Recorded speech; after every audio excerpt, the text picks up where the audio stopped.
Uncover the passion, challenges, and magic between a Taurus man, April, and a Scorpio woman, November. Back in the early 1970s, in a forgotten village hidden deep within the mountains of rural China, there lived a family struggling to survive. 12 children, one roof, zero comfort. Each child was born into hardship, raised by hunger, and shaped by the silence of sacrifice. But among them was one who refused to be silent, the sixth child. His name was Tim. Tim wasn't like his brothers and sisters, who had learned to accept suffering as a way of life. No, Tim carried something different in his eyes. A fire, a hunger, not for food, but for freedom.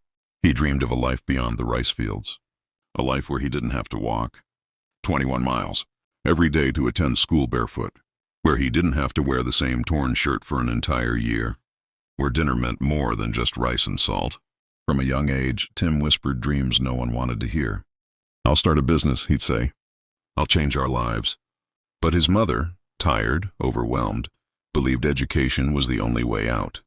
Every time he mentioned his dreams, she scolded him. Sometimes she cried. Sometimes she beat him, not out of anger, but out of fear.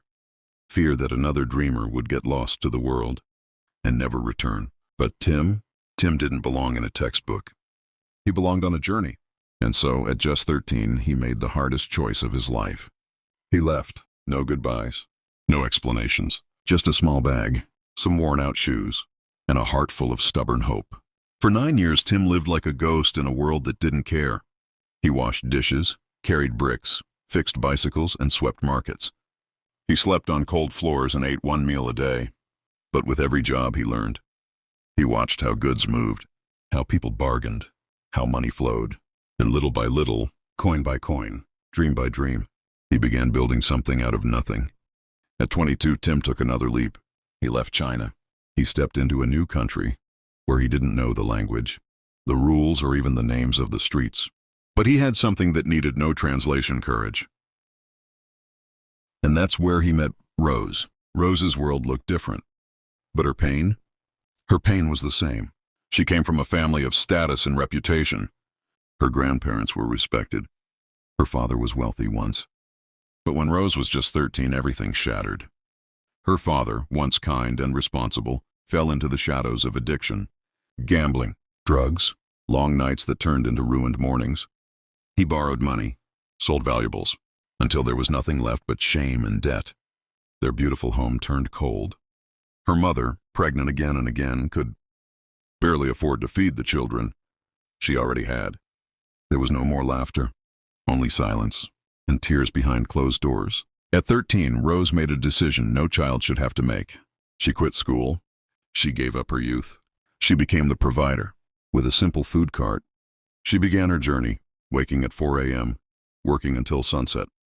She sold snacks in markets, on sidewalks, through pouring rain and scorching heat.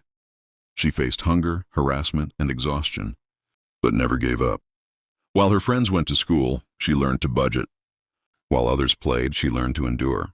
Her younger sisters stayed behind, handling chores and cooking after school. They didn't have much, but they had each other. And around that time, their mother became pregnant again, with their youngest brother. Another mouth to feed, another burden to carry. But Rose never wavered. She was a child, who became the backbone of her family. 2 souls, 2 countries, 2 broken childhoods, 1 destiny. What happens when Tim, the boy who ran from poverty, and Rose, the girl who stood to face it, finally cross paths? Will love be enough to heal the past? Or will life test them again? This is only part 1 of a story built on pain, fueled by resilience, and carried by love. Don't miss part 2, because the journey has only just begun. Stay tuned! Part 2 drops next week.